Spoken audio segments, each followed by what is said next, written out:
Staycation di The Everly Hotel Putrajaya.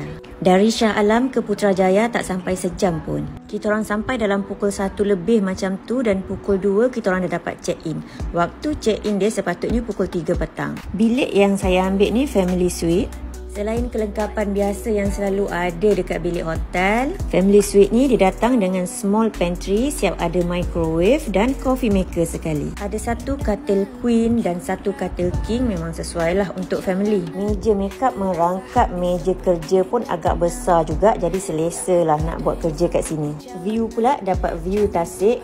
Boleh lah buat layan perasaan. Bilik air dia ada bathtub, tapi bathtub dia tak besar sangat, tapi Pia suka sebab kaki dia boleh jejak ke hujung satu lagi. Untuk family suite ni dapat sekali complimentary minum petang untuk 3 orang. Boleh alas perut dulu sebelum kita keluar makan malam. Balik bilik agak-agak kering tekak lagi, boleh je buat kopi sebab kopi kapsul disediakan sekali. Dah malam rasa lapar, boleh je jalan kaki pergi Alamanda Shopping Center. Breakfast pun dapat juga, tapi untuk 3 orang je lah. Jadi untuk Pia kena tambah RM38 lagi. Yang tu harga untuk kanak-kanak. Bila perut dah kenyang, boleh sambung buat aktiviti swimming pula. Berenang sambil tengok view Tasik. Harga untuk family suite ni dalam 800 termasuk cukai. Harga ni kat booking apps. Okey, itu je lah reviewnya. Bye-bye.